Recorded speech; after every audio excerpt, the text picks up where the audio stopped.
Welcome to another edition of Chefs and Guests on the Spoon Mob podcast feed. My name's Ray, your host, as always. This week, Chef Matthew Spinner from Bar Oni in Cleveland. He's actually the first non-Columbus chef to come on the podcast, so that was cool. He's somebody that I first learned about him through Ushabu, which was a restaurant in Tremont. It was a shabu shabu, so that's basically a hot pot restaurant, but they also did umkase and tasting menus too as well. And I first learned about them, I think it was going through Instagram, and I was in like a sushi lane and they kind of popped up, some of their posts. I was like, oh shit, there's actually a restaurant in Cleveland that's doing legit sushi. Like, I got to go check that out. Wound up kind of missing out on that, but then he announced that Ushabu was going to be closing. So we went up there a couple times, did a few podcasts way back at the beginning of last year. So if you've never listened to those, make sure you check those out too, just on our experience. But it was really cool. He's a really awesome dude. And then he rebranded to Bar Oni. So it's like a neighborhood izakaya bar, which is a Japanese style bar. So they do skewers and yakitori. You know, they still have sake. They have Japanese whiskey. You know, TVs is on the back wall now. So it's just kind of a good place to hang and stuff, you know, which he goes into. But hopefully going to have him back on the podcast at some point here in the near future. I had a bunch of questions kind of lined up that we never got to because he's one of those people. He is in the similar vein of Kevin Wang, who was on this podcast a couple episodes ago. When you get him on a topic, like, it's great. They talk for like 10 minutes and you just kind of go through whatever you're talking about. So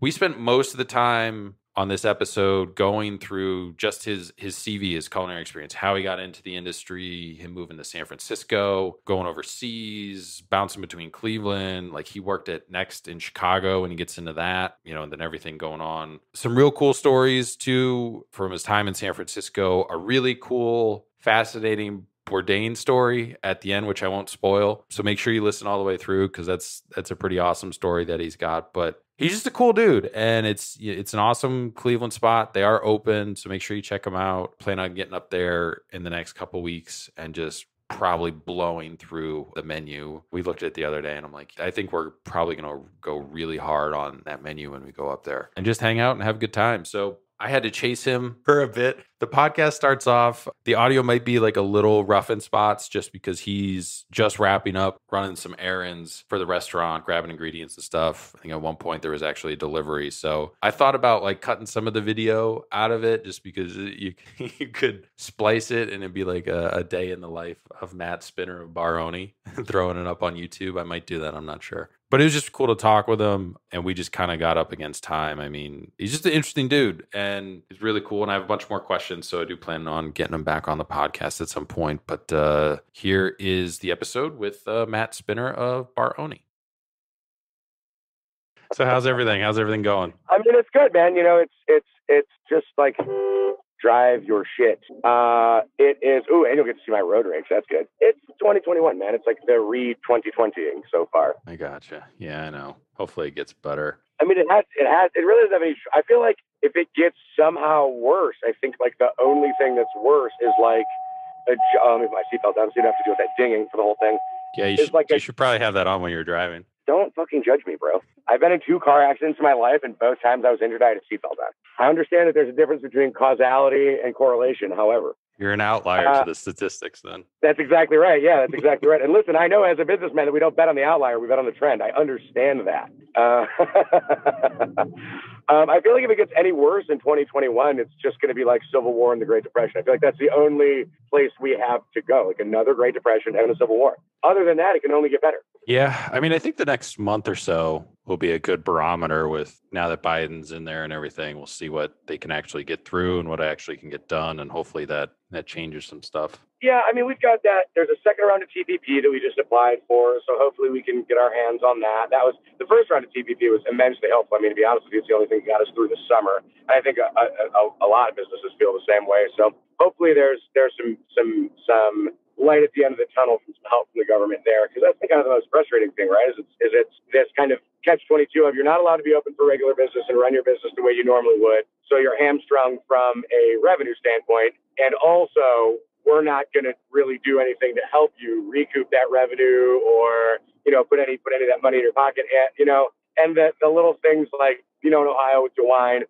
oh, you can sell 3 to-go cocktails. Like, that is so negligible. That is so incredibly negligible that I think the whole state, when we got locked down, went, well, why don't you just sell your food to go, idiot? And it's like, yeah, oh, that's right, because every time you want to go out to eat, you just pick it up and bring it back home. That's what you do, right? Yeah. And then there was to-go cocktails. It was like, see, now you can just sell to-go cocktails. Why don't you just figure that out? And it's like, oh, my, yep, everything's fine. To-go cocktails and to-go food, for sure. Well, the sneaky thing, too, with the PPP loans is a lot of that's attached, at least the first round. I don't know about the new thing that they're doing, but the first round was attached to how many of your employees that you would bring back in X amount of time. Otherwise, it converted into a loan that like an interest gaining loan. So if you had a bigger like restaurant. Yes and no, right? So it's essentially, yes, correct. However, you have to remember that the PPP was the Paycheck Protection Loan, right? Right. So if you paid your staff with that money, it was really no issue, which is what that money was for. So while correct, if you went outside of the box and I don't know, expanded with it or bought goods with it, then yeah, of course it was a loan, because the idea was to pay your fucking staff. So you're right. If you didn't pay your staff, yeah, right, it was an interest-gaining loan that ended up that you ended up having to pay back. But we didn't. We straight up paid staff with it, which was great. I mean, we were able to bring some people back. We were able to get some money in some people's pockets.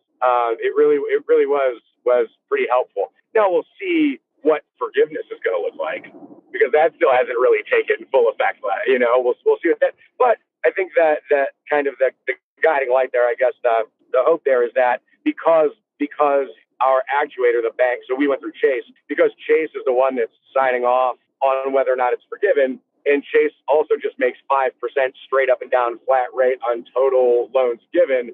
They don't really have any incentive to dick us around and not forgive the loan. Yeah, as long as because in their mind, as long as they're getting money, like they don't care. That's exactly correct. They're not going to lose money on this deal. That's exactly right. They made a flat rate of 5% for every dollar that they gave out in a loan, which is why, unfortunately, Red Robin, Chick-fil-A, the big boys got up first, because think of it like a fishing tournament, right? Like if it's like first to 100 pounds, right? And you got like a 90 pounder on. You're not going to be like, no, we'll go catch 5 20-pounders, or 25 pounds. Like, no, you're going to reel that 90 pounder in, because you're that much closer to making your nut on that. So I don't, for as much disdain as I have for larger corporations fudging their numbers and for the verbiage in that loan, it's hard to blame the banks for giving out those loans to the biggest restaurants first. It makes good business. So you're from you're from the Cleveland area, Lakewood, right? Kind of born and raised. Yeah. So I grew up split time between Lakewood, which is the first suburb west of Cleveland, and also on a 44-acre grain farm in Avon, which I still own. Yeah, my mom lives in the we bought the farmhouse last year, so my mom lives in the farmhouse that we all kind of like grew up in. Oh, okay. So then how did you wind up, getting into kind of cooking? I mean, you're in Lakewood. Cleveland at the time wasn't a big, food. I mean, it's definitely changed a lot over the years to what it is now, where it's become a little bit more of like a food destination. But at the time, it really wasn't when you were growing up. So how did you wind up getting into restaurants? Yeah, so I'm kind of like the truest definition of a lifer that there is. My dad, who was sometimes around, sometimes not, managed bars and restaurants, bartended, and my mom put herself, who was a teacher, but always served or bartended as like a backfall. When those things weren't making ends meet, she put herself through college through her bachelor's degree at Kent State by serving at Higbee's downtown, which no longer exists. It's now the Jack Casino, because her father, my grandfather, first generation Polish immigrant, looked at her and said, the only reason that women go to college is to meet a husband, and you can meet a husband around here, so I'm not paying for you to go to college. So she put herself through college, serving tables and tending bar. So I grew up as a toddler sitting at the end of the bar at 1 a.m. while my dad's counting the drawer, and I'm watching like Monty Python on mute at the White Door in Lakewood. So he for all his flaws was a pretty avid cook. Cooked for everything we ever had. My dad was kind of the one that made dinner. My mom can like boil some hot dogs, or actually makes pretty solid cheesecake nowadays. But I feel like chefs always have like one of two backstories. It's either like we cooked so much in my home and I loved it so much that I wanted to do that for the rest of my life, or no one in my home could cook for shit. So at a young age, I had to start rifling through cabinets and coolers because I couldn't eat hot dogs one more fucking time. And I was kind of like a blend of both. I saw the industry, saw, what good food was. My dad was cooking at home, and also literally could not eat hot dogs one more time after my dad left because my mom was just partially so busy working 2 and 3 jobs to make ends meet, and also just a god-awful cook. So then, you graduate high school and everything. And then I think you started kind of working in different restaurants kind of around the Cleveland area, right? I mean, Rocky River Brewing Company, I think, came up, Great Lakes Brewing. So I think my first gig ever, like in a restaurant, was answering the phones at China Garden in the Marks Plaza in Lakewood. My mom always, when you're a kid, you're like, Mom, what was it? We were kids, right? Like, Mom, I want a phone in my room, right? Or like, I want a TV in my room. And my mom would always say, honey, you can have anything you want in the whole world. Get a job and buy it your goddamn self. So I was like, all right, that's like a can-do. I'm a very can-do kid, right? So I at 14, walked in, there was a sign that said now hiring, like people who can answer the phones. And I was like, I very clearly can answer a phone. I'm 14. I know how to do that.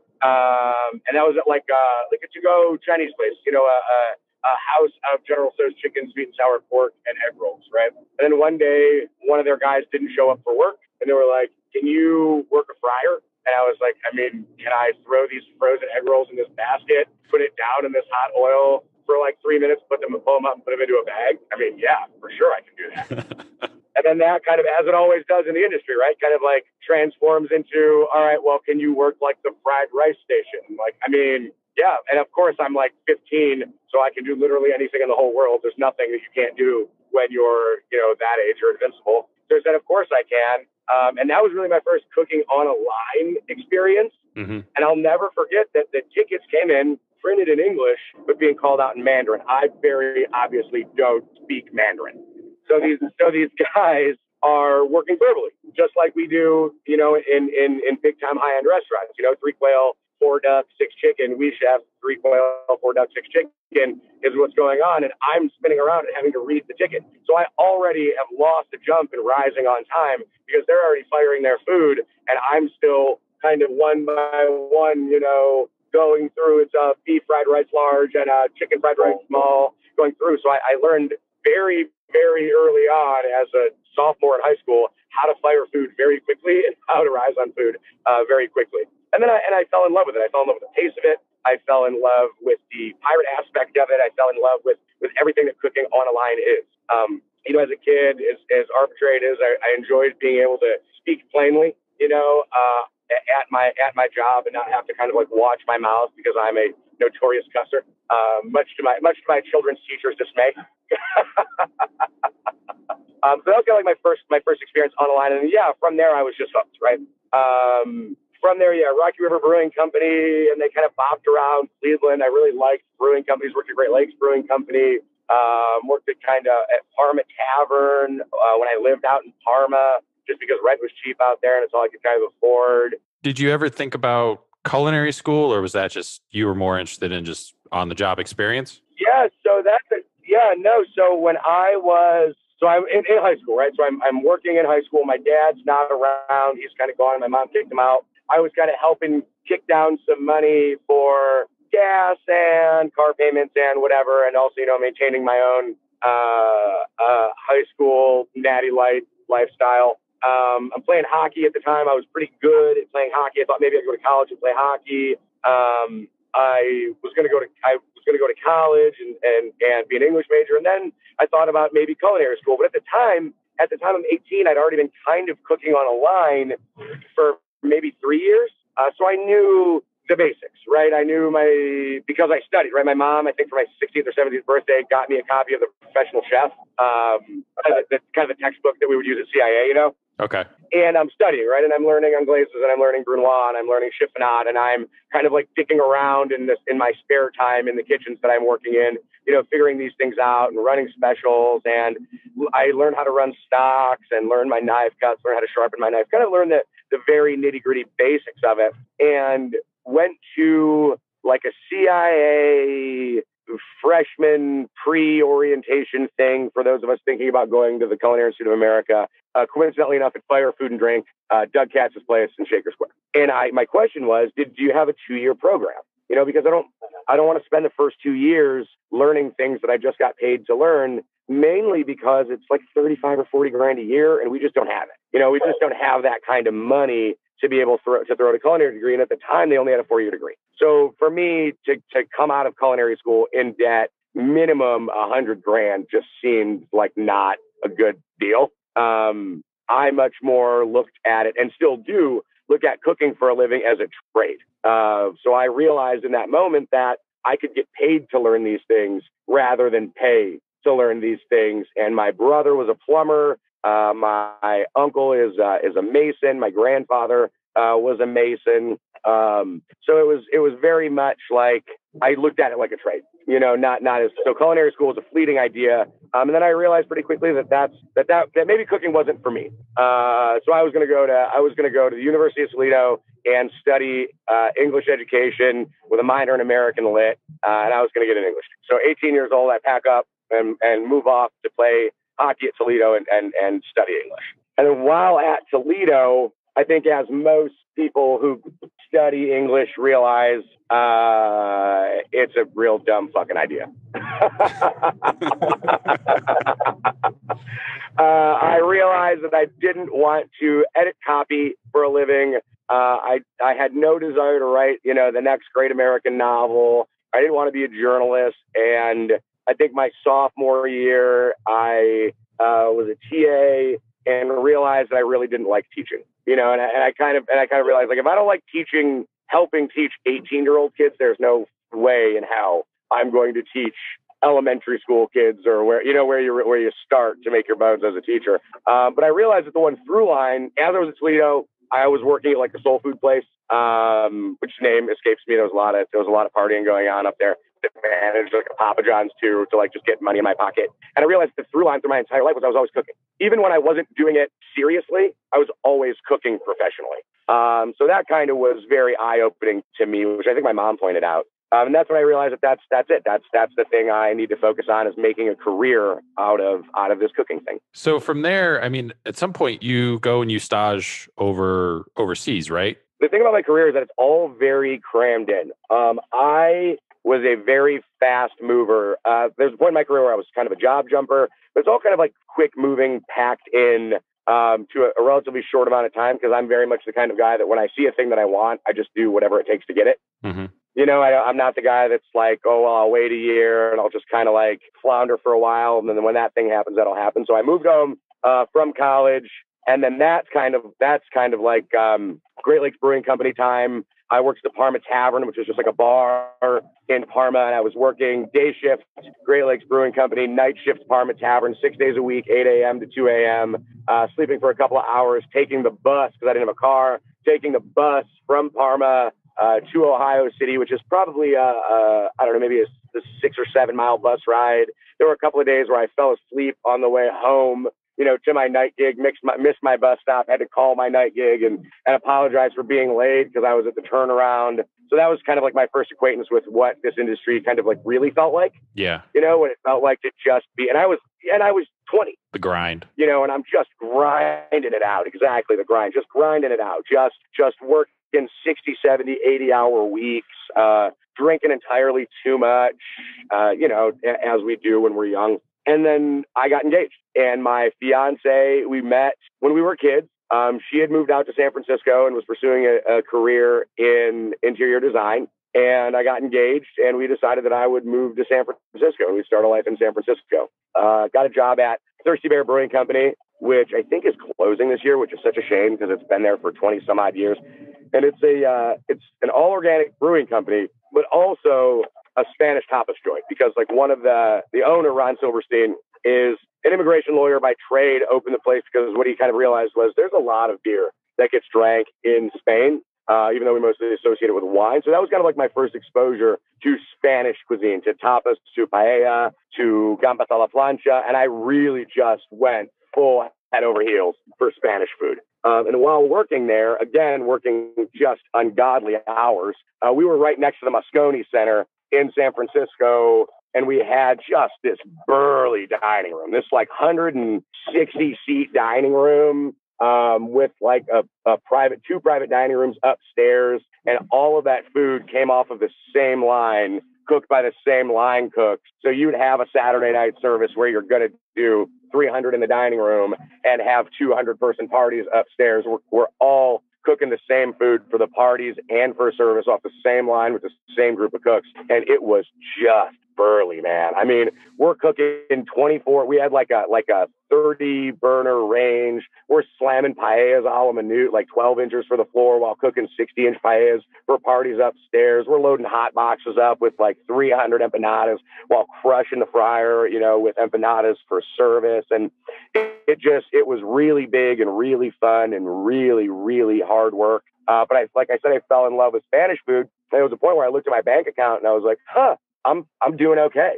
I'm doing okay because I'm working all these hours and I have zero time to spend this money because I literally just go to work, wake up, go home, go to work, wake up, go home, which was the end of my first marriage, was that job. But for our 1-year anniversary, we planned a trip to Rome. We were going to go to Rome. And this is obviously post 9/11, so there is no like change the ticket, you know what I mean? Like you bought the ticket. This is back when you I don't know, you can change them now. It is a little bit more lax, but back then, because of the way security was, you bought the ticket, you're going or you lose the money. Because ticket transferences were seen as kind of like a security breach. Right. So I ended up going to Rome, and while I was over there, I was like, friends of mine were going, and I was like, well, let's go to Barcelona, let's go to Frankfurt, and I just more or less overstayed my tourist visa. I kind of ran from my visa all over Europe for a year or so. Kind of like back and forth. And that was, I realized I was fluent in Spanish and still am, and realized that I could kind of stay there, wash dishes, shuck gambas, butcher pork, take garbage out, do whatever I needed to do. And that would kind of like facilitate my hotel stay and facilitate my hostel stays. And that's kind of how Europe happened. And then there was some back and forth. I came back to San Francisco and then went back, came back to San Francisco. And then it kind of ended with me wanting to work there. And this is post fall of the euro, right? This is after Greece lied about their GDP and the euro's tanking and there's austerity. And I applied for a work visa because I was pretty sure that if I just like slept on the doorstep of like Mugaritz or El Bulli or Arzak, right? Like I was pretty sure that if I just like slept on their doorstep, they would let me work there. Because you know what I mean? You're young and you think that that's how it works. You hear those stories, and I was pretty sure that I could do it. But the Ministry of Employment or whatever it was in Spain more or less said to me, like, we don't have jobs for Spaniards. We certainly do not have jobs for Americans. So you can leave or we can deport you. And I was like, you say deport, I hear free plane ticket home. So you didn't have to pay for your ticket back then? Hold on. And they said, yeah, no, that's correct, except for you'll never be allowed in Spain ever again. And I was like, all right, I'll go. Might want to come back one day. Yeah, right. That's exactly right. So after bopping around there, at places off La Rambla in Barcelona, and like I said, a little bit in Frankfurt, a little bit in Vienna, a little bit in Rome, mostly kind of like nameless, formless, shapeless. There was no like 3 Michelin star stages. There were no like gaudy, extravagant meals that I remember cooking. It was all, again, just like the grind. The grind. It was walk in, take the garbage out, shut the gambas, receive the fish, get it on ice and scale it. It was just the grind of it all, which is ultimately what I fell in love with and am still in love with, So came back to San Francisco, reinvested, ready to go, wanting to work at another one of our places that we own called Cortez. With the executive chef there was Jen Puccio, and that was a single Michelin star, I believe. Coming home, got all ready to work at Cortez. And by the time I was ready to work there, got everything squared away, Ron, who owned Thirsty Bear Cortez and one other one called Ramblas, decided to close Cortez. So right before I was getting ready to work there, he decided to close Cortez. And Jen Puccio, who's the executive chef there, was pretty fucked off about it. It kind of came as a surprise. It wasn't really her choice. She teamed up with Anna Weinberg from Big Night Entertainment, who owned Marlowe, and they decided to open Park Tavern. And thankfully, for absolutely no reason, I have no idea why she decided to hire me. It was way out of my league. I think it was just because I very clearly would run through a wall for her. I think that was like my like one, like, because up until this point, I was a terrible manager. I was a yeller. I couldn't get my guys to work for me. I was the quintessential loud, angry asshole sous chef who thought that I was going to get my staff to do everything that I needed them to do by brute force and yelling at them. I was probably a human resources nightmare. I had never been taught professionalism. I had never been taught. Actually, that's not true. I'm sure someone tried to teach it to me. I just, wasn't listening. I had never been taught the ins and the outs of working numbers. I really was. I was a detriment to my own career. I was drinking entirely too much, to the point where it almost cost me my job. And I have no idea to this day why Jen Puccio decided to hire me, but through the grace of God, she decided to bring me on at Park Tavern. And that was really kind of the most, to that point in my career, everyone always wants to talk about Europe, and Europe was fine. Europe was great. Europe taught me what Europe taught me, but more from like understanding food and understanding Spanish food and Italian food and flavor profiles and learning some of the language. And that was great, right? But that does nothing if you don't know how to apply it. So like I said, so Jen Puccio and Anna Weinberg hired me to be the opening sous chef at Park Tavern. We opened that restaurant. Yeah. From zero to a glowing review from the Chronicle. And that was, up to that point in my career, that was the hardest thing I've ever had to do. That was 90-hour week. Well, 75 to 90-hour weeks for 3 months. During the first 30 days of being open, which is our review period. In most large cities, you get 0 to 30, and on day 31, you're open for review. So the first 30 days, you're kind of tuning things in, figuring it out. Jen got walking pneumonia, actually full-on pneumonia, now that I think about it. To the point where her doctor said to us, like, if she comes to work, you call me and she goes home, because if she continues to work with this pneumonia, her health is severely at risk. She still showed up to work because she is the baddest bitch I've ever met in my entire life. I mean, I've never met anyone, male, female, animal, or otherwise, who is tougher or stronger or smarter than she is. She taught me everything that I know about being tough and strong and smart. And there was a point in there where there was a night, which isn't a story that I actually ever tell, but I'll tell it to you. There was a night where we got pretty hammered drunk at Park Tavern. I think we were closed, might have been a Sunday. And I went to dinner over at Marlowe, which was our sister restaurant, and I was stone cold blackout. And I acted an absolute fool inside of Marlowe. I mean, I sent food back, and I was rude, and I got in an argument with my girlfriend at the time, and I was an absolute scene, just a scene and a mess. I have no idea why she didn't fire me. I absolutely deserved to get fired. I had no business acting the way that I acted. But Jen, thankfully, was a merciful chef, not a just chef.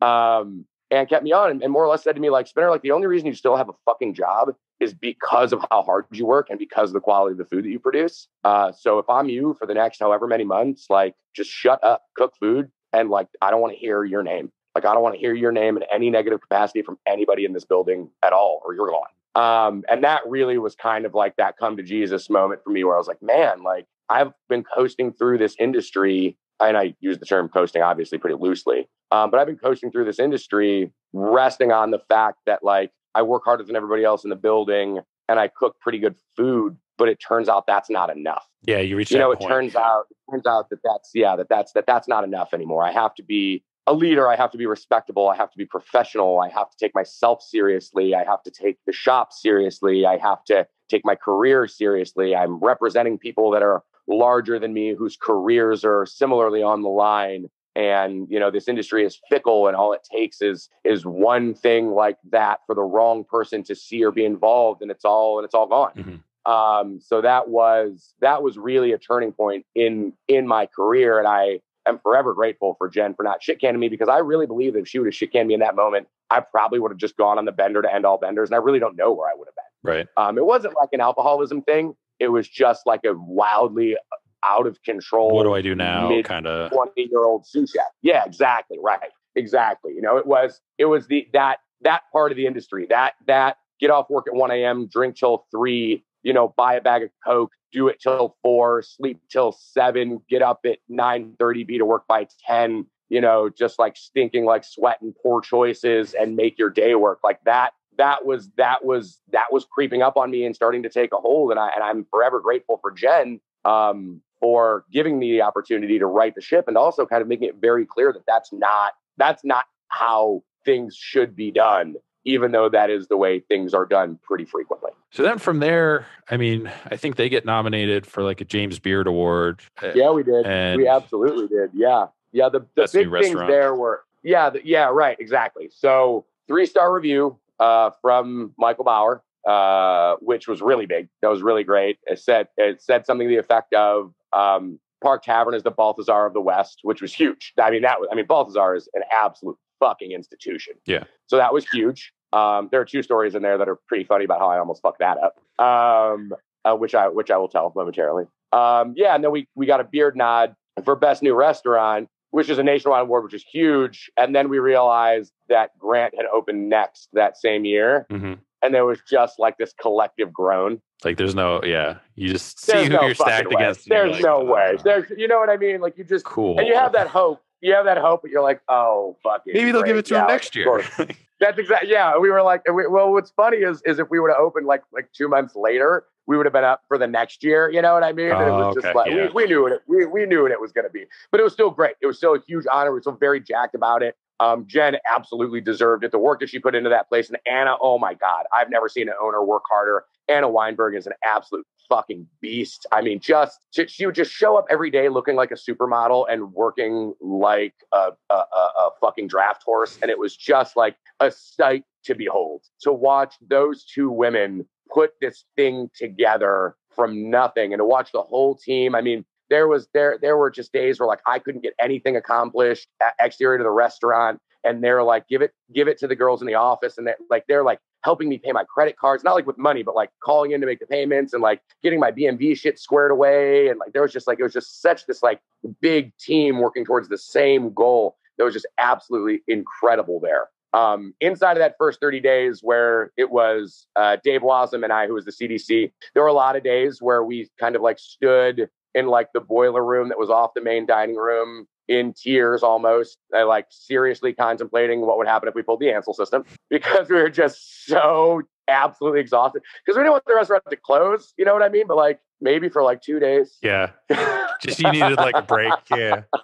Yes, that's exactly right. Like it wasn't like we wanted to do anything detrimental to the restaurant. Absolutely not. We worked too hard, but like, could we just not have to be here on Tuesday? Is that like a thing that's like possible? Inside of there, I notoriously made Jonathan Waxman wait like 47 minutes for a lamb chop that I forgot to fire. I was on the grill. I was working the grill and a wood fire oven, and I just completely whiffed on a ticket, which happens. Yeah, it happens. You whiff, and you know, even the best of them, it happens. And I kept calling it back, and telling Jen it was going to be this time, and the grill was full and cold, and the chop was ice cold, and I didn't want to send it out because I knew which table it was going to, and we refired the table 3 times, and it was just an absolute massacre, and I'm just getting bulldogged the whole time. And as I finally rise on the lamb chop for Waxman, I think Florence was at the table, Tyler Florence. I just hear from the pass, I hear, "Ladies and gentlemen, the world's longest lamb chop. I'd like to congratulate our sous chef Matt Spinner on somehow taking 47 minutes to cook one singular lamb chop. Congratulations, Matt. That's the longest lamb chop I've ever seen." So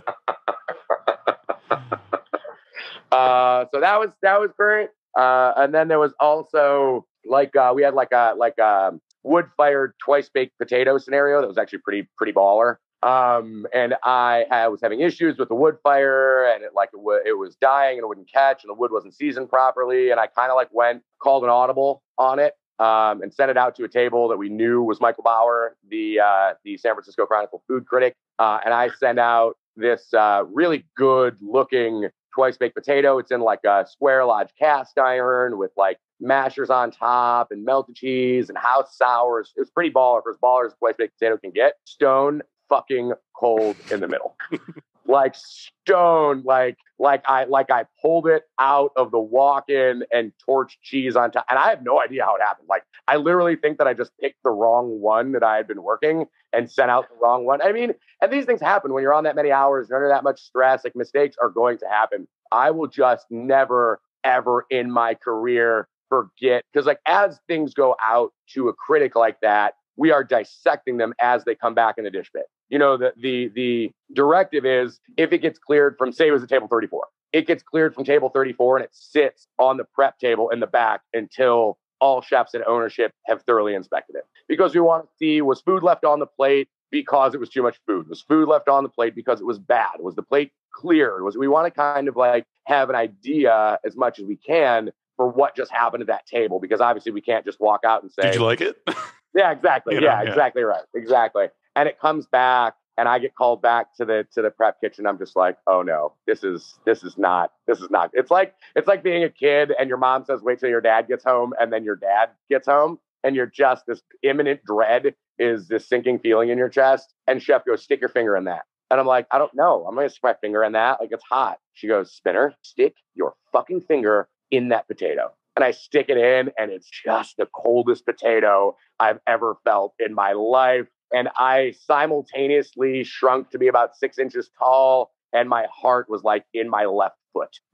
It was atrocious. So, luckily that got overlooked and we got a 3-star review. It was very glowing. It was very nice. Thank goodness. But those two things taught me the importance of consistency. Yeah. Because what chef said to me, she was like, why would you ever call an audible on me? What she said to me was, Matt, those are my decisions to make. If you're having an issue with something that's happening on your station, you tell me and I can make the decision to help see you through that negative scenario. It's my job to help see you through. You took the whole thing and put it on your own shoulders, and you made decisions that you weren't prepared to make in a stage of your career where you had no business making those decisions. And that was very eye-opening to me. Mm-hmm. And that's something that I say to my cooks all the time. When we get a good review or a bad review, it doesn't say line cook Steve Johnson did an excellent job cooking my steak, right? Right. Yeah. It says, Chef Jen Puccio, Chef Matt Spinner, Chef whoever's steak was this, it was that, so that ultimately, there's always enough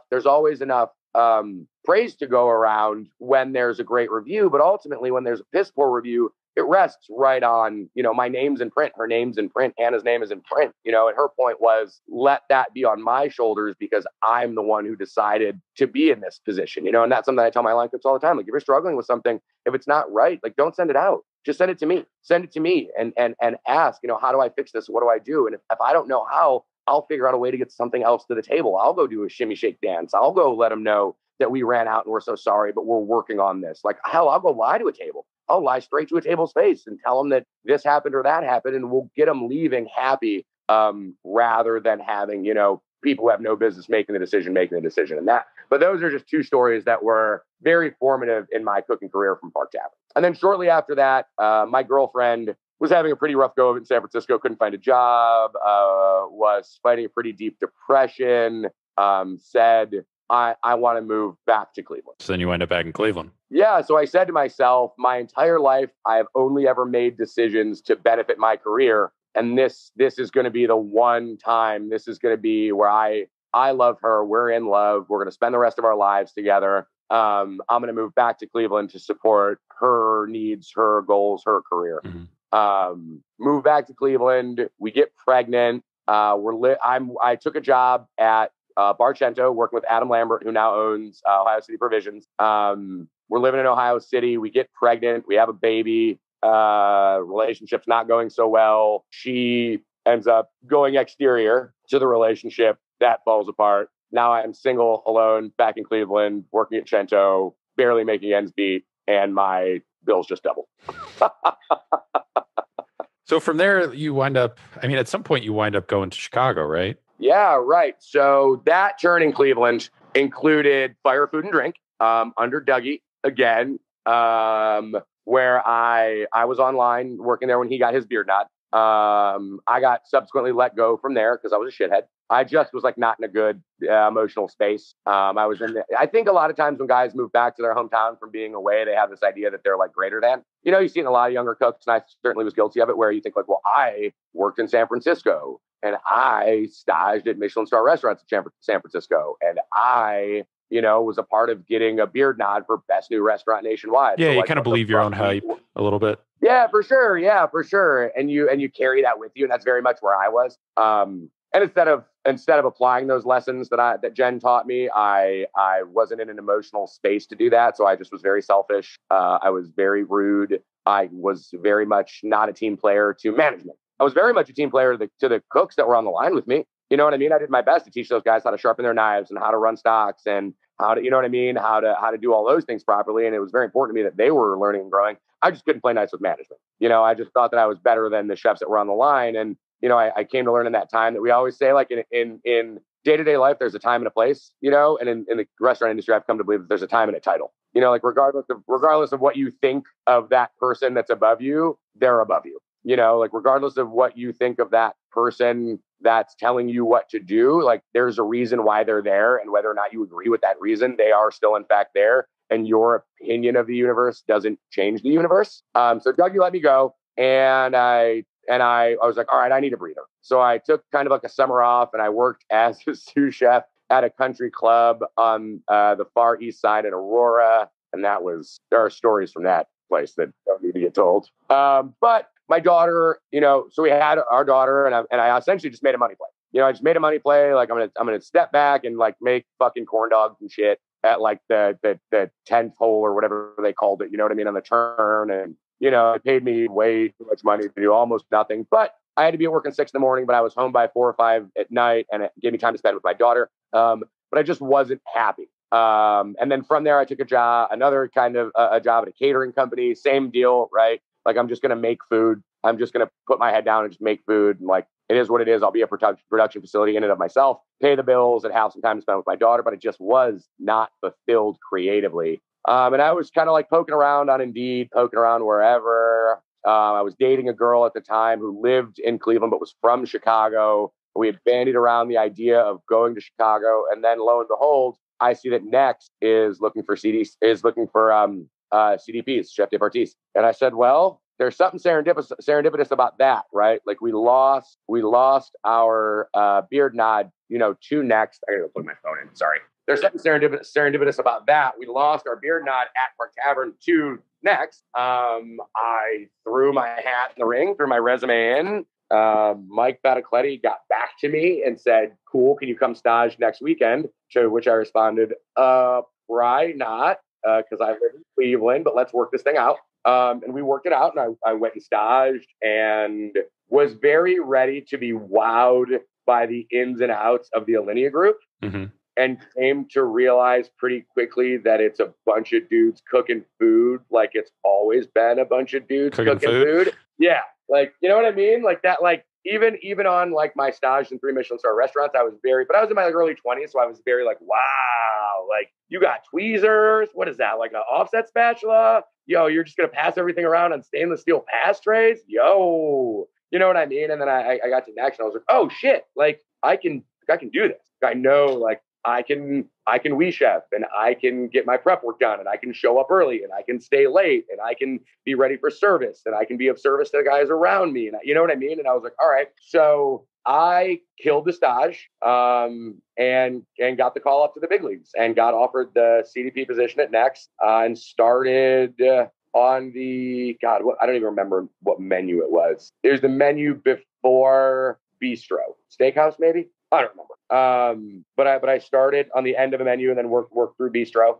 So started at Next, and that was kind of like the next chapter in my career. And then so you weren't there very long though, right? Or were you there? No, man, I was at Next for like maybe 2 months. But was you just not feeling it, or was it just So full disclosure, I think that if I was in my early 20s in Chicago, I would have loved every bit about it. Living in Chicago is fucking annoying. Like, sorry to all my people who still live there. I still do have people that live there. I love the city to visit. Chicago's fucking stupid. Chicago is everything that's annoying about living in a big city. Waiting in line, public transportation, everything's ridiculously expensive, which is whatever. I mean, I lived in big cities. I wasn't some like country bumpkin like, oh man, this rent's too expensive. I'm never going to make this work. I'm like, listen, like I'll eat ramen noodles all fucking day. You know what I mean? Like, that's totally fine. But no, but Chicago is all of the annoying things about living in a big city to me, with none of the conveniences. Living in San Francisco, every little neighborhood has like 2 Thai joints and a noodle shop and a 4 a.m. burger joint and a laundromat. And it's all within like 8 blocks, to the point where people would come to San Francisco, or I'd have tourists in from out of town, and they'd ask me like, hey,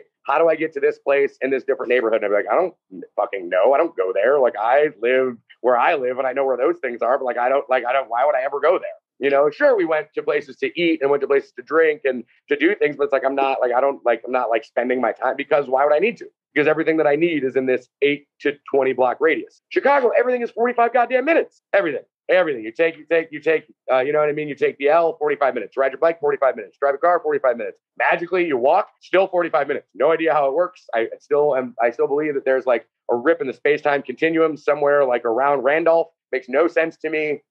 Everything is just 45 minutes. So that kind of sucked. My relationship with the girl that I was dating was deteriorating pretty rapidly, as they tend to do in this industry. And just the space inside that building was not conducive to me being the human being that I wanted to be. And that's not a knock on Grant, and it's not a knock on anyone in that building. It's not a knock on the group. The things that they expected me to do and the way that they expected me to act and the way that people talk to each other inside of that building in order for me to partake in would have required a regression in my emotional and professional growth that I was not willing to provide. It was kind of probably more militaristic in a way, because I mean, he comes from the French Laundry. So, I mean, probably set up like, I would imagine, a little bit like that, but then it's also probably pretty competitive too, as well, because everybody's looking at like, this is going to be on kind of like my resume and this is a known place kind of thing too. Yeah, I mean, there's certainly that part of it, which wasn't something that I was unaccustomed to.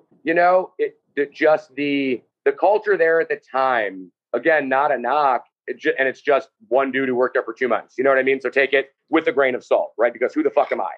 You know what I mean? Like, I don't have Michelin stars. I'm not fucking Grant. I'm not Dave. You know what I mean? Like, who am I? But it was way too much bulldogging and not enough teamwork. Okay. For me, you know, not the guys didn't work together, but I realized pretty quickly that if I was going to be successful in that building, to your point, I was going to have to just be hyper competitive and hyper focused on my own career and like, damn the torpedoes. And that's just not what I was looking for at that point in my life and my career. You know, I was looking for somewhere to convalesce. I was looking, and that sounds like I was looking for like somewhere to coast. And that's not at all what I mean.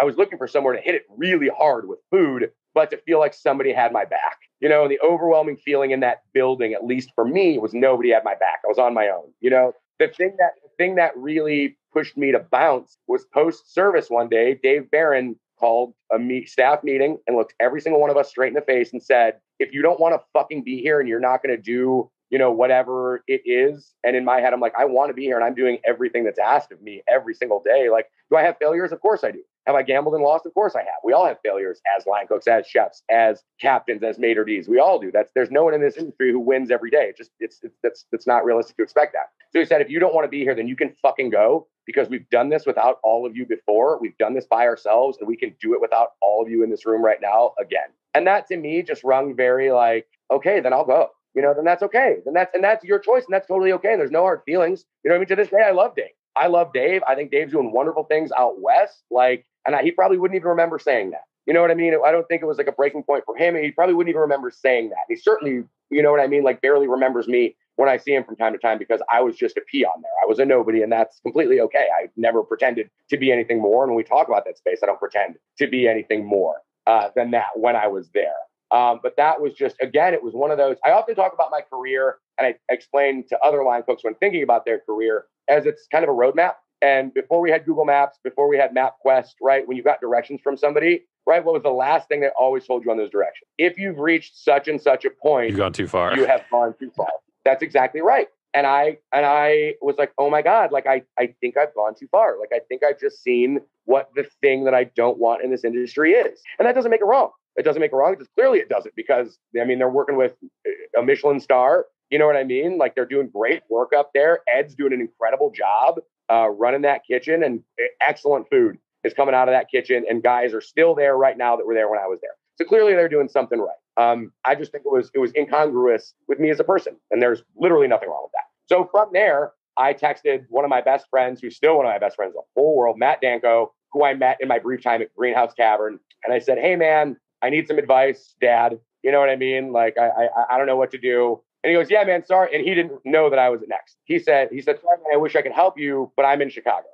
And I was like, oh, because we had lost touch. You know what I mean? He left the greenhouse. I was in my own world. And I was like, all right, well, what are you doing? Like, do you need like a cook or something? And he's like, well, I'm opening this place called Sink Swim with the Scofflaw Group. And I already have my sous chef picked out, but listen, honestly, man, like, I would love to have you on board. I would love to have you come help me open this thing. It would be, nice to have, a friendly face, and it would be nice to catch up again and rebuild this friendship and cook some food together. And I was like, yeah. So we got coffee at some like hipster vegan coffee joint. And he offered me like, I don't know, like $11.50 an hour to come cook on the line, which you'd smile and grin, but that was $3 more an hour than I was making at Next. Next, we made $8.65 an hour and worked, 80-hour weeks and walked home with $800 paychecks. Like, cool.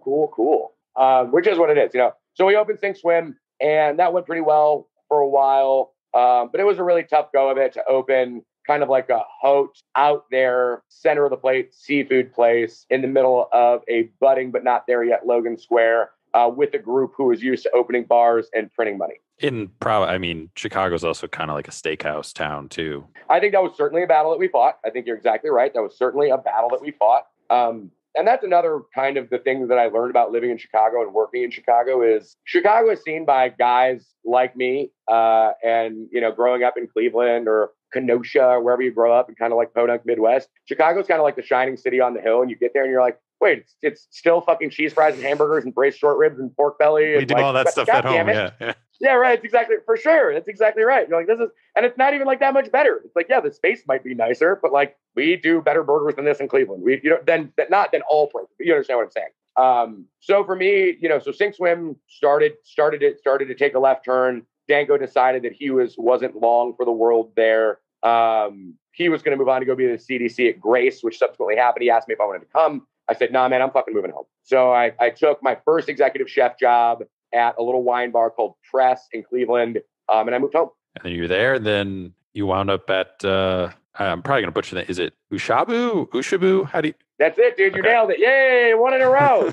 Yeah. So I was at Press, and the point of going to Press was to get the words executive chef on my resume. I never belonged there.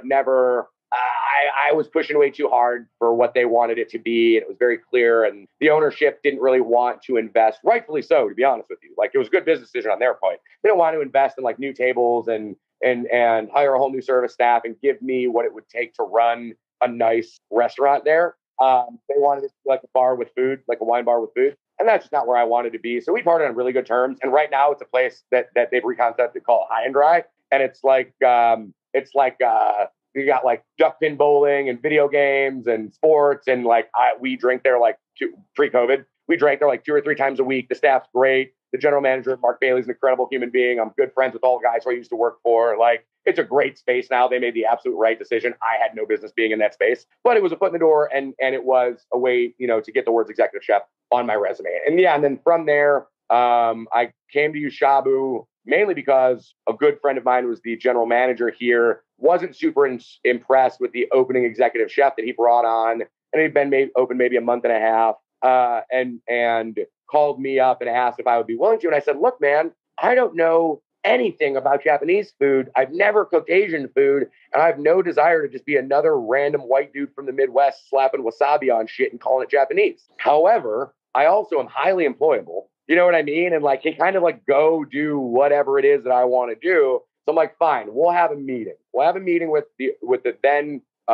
primary sole proprietor. And my brother, who's a plumber, I think I mentioned that earlier, taught me a really good lesson about bidding a job that you don't necessarily want. And that lesson is bid 3 times what it's worth. Because one of 2 things will happen. They will look at you in the face very nicely, right? And say, thank you very much for your time. We'll be in touch. You'll stand up, walk away from the table, close the door. Never hear from him again. That's exactly right. And you will not have to do that job. Or they will say, okay, yeah, that sounds great. And you'll make 3 times as much what you should have made to do a job that you really didn't want to do in the first place. Yeah. Right. Pretty solid advice. That's a keeper. So I walked into this meeting and I'm just like shooting from the fucking hip. I'm like, yo, if we're going to do this, like I'm walking in and I'm firing everybody and I'm bringing my squad in and we're doing this and I'm remodeling the kitchen and I need this and I need that. And we're doing tasting menus and like the GCA is going to skyrocket and whatever. And I'm just like whatever I want. You know what I mean? Like just shit that I would never say in like a job interview, And we get to the end of it, and the owner, who's now my business partner, Howie, looked at me and said, oh, yeah, that sounds about right. Can you start on Tuesday?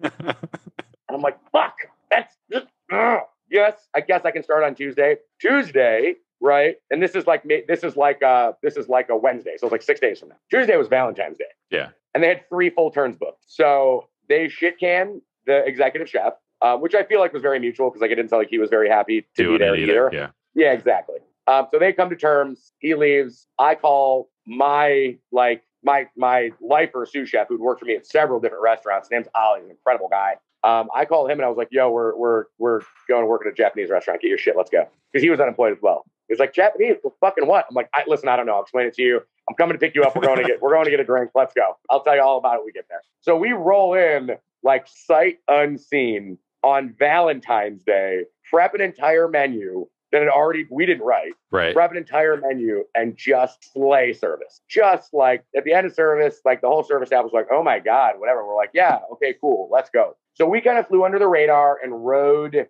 the menu as was, which we referred to as vaguely Asian because it was vaguely Asian. There was like I don't know, some like grilled steak dish with like 7 different oils on it, and like some like it was like U10 your dry pack day boat scallop dish, like 2 giant scallops for like $14. I'm just like, how in the hell are you making money on this? So we let that ride for a month while we flew under the radar. And Ali and I, he's a very intelligent individual, and I really liked the anthropological, sociological history of food. We kind of like dug into it and realized that we could write menus almost in a next fashion that changed every 3 or 4 months. Because that's the one thing I really loved about Next. I really loved the idea that and this is kind of what they preached, and I believe to this day, that if you reach a certain level of proficiency in your cookery, it takes you about 4 months to be proficient at a skill in doing it every day. Not to master it, not to be incredible at it, not to be world renowned for it. Yeah, but it just becomes like second nature almost. That's exactly right. Whether that's baking bread or making pasta or making sushi or running demi-glace, in 3 or 4 months, you have seen every variable on a day-to-day basis that task has to offer so that you become proficient enough at it to add it to your repertoire. And that really is the thing that I loved about Next, was we were just consistently adding things to our repertoire and just making ourselves. And that's one regret that I have, not the one regret, but one of the regrets I have about not toughing it out there was I think I would be a much better cook, a much better chef had I stuck that out. Mm-hmm. But I mean, you still were able to take something away from it with the whole like concept and everything. So I took a ton away from it. That was a very lopsided deal. I took much more away from Next than I gave. That was a very lopsided deal. That being said, it's not like they needed anything that I had, so that's completely fine.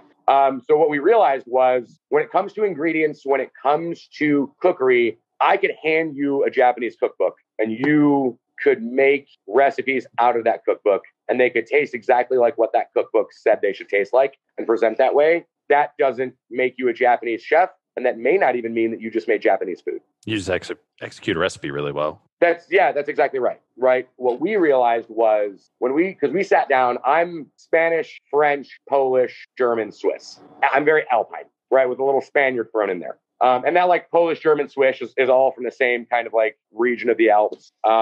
I realized that when I was a kid, there was always like fermenting cabbage underneath the sink. There was always brown mustard in the fridge. There was always dill and sour cream. There was always There were always ingredients, caraway seeds, always ingredients that were just a part of my life growing up, that you were just in the cupboard and you put them in things. And that's how we made things. That's how my grandmother made things taste like they were from us, And Ali is Ukrainian, so we share a very similar Eastern European kind of background. And you realize that about him as well. And we were like, all right, so let's not read cookbooks. Let's not read Japanese cookbooks. Let's not even buy a Japanese cookbook. Let's read historical texts. Let's read anthropological texts. Let's read sociological texts. Let's read poetry. Let's read stories. Let's read history passed down from one generation to another. Understand the culture so you can understand the cuisine kind of thing. That's exactly correct, because culture is what birthed the cuisine, right? Something as simple as wine pairing. What's the first rule of wine pairing? If it grows together, it goes together, right? So something as simple as that shows how the culture of a space births the food, not vice versa, right? So we realized that what we wanted to do, and I kind of had it as a stroke of inspiration, was let's do this, right? The very first Next menu was like 18 whatever the fuck France, and it was an homage to Escoffier. And that book is really great. I was like, all right, let's start doing time and a place cookery. Let's do time and a place, because that's the only way we're going to be able to narrow it down. The only way we're going to be able to narrow it down from Japanese food writ large to an executable menu is to pick that time and a place. Because if I said to you, tell me about American food, probably the first thing you would ask me is where. Yeah. Do you want to talk about pilgrims? Do you want to talk about... Not even just time. I don't even think you'd go time. I think you'd go, do you want to talk about the Southwest? Do you want to talk about the Pacific Northwest? Do you want to talk about the Southeast? Do you want to talk about the Midwest? That's exactly right. I think you'd go regionality off rip, because that is just so distinctly different, right? And then maybe you'd start talking about time, right? Are we talking about New Mexico in 1853, or are we talking about Manhattan in 1989? Because those are both distinctly American experiences, and they're both vastly different. Vastly different. That's exactly right. So we realized that the way we were going to accomplish, and one of the goals we had from inception, was giving Cleveland a look at Japanese food that it had never seen or contemplated. Because one thing that I heard when I first told people that I was taking over a Japanese restaurant, and I still hear it to this day, it's a running joke in my family and in our building, is, oh, it's sushi. Oh, you run a Japanese restaurant? Oh, it's sushi then. Oh, it's sushi. Oh, got it. It's sushi. Or, oh, like hibachi. Yeah. Like, don't even get me fucking started on that. Steve Aoki's dad really shit the bed on that. But we realized that what we wanted to give was a different look and provide a reverence and a respect and appreciation for culture and cuisine, so that we can accomplish two things. First and foremost, accomplish not being culture vulture, right? It is very important to me, and has been important to me since the inception of this building that I'm in right now, that we are not profiteering off of the reappropriation of a culture that is not mine. That is a driving force behind decisions we make in this building every single day. You will not see yum yum sauce. You will not see my ploy Thai chili sauce. You will not see things that are distinctly American, non-Japanese, in order to pad my profit margin. Like, you won't see those things, because those things don't appreciate a culture that is not mine. So that's first and foremost, was making sure we avoid being seen as reappropriators and culture vultures.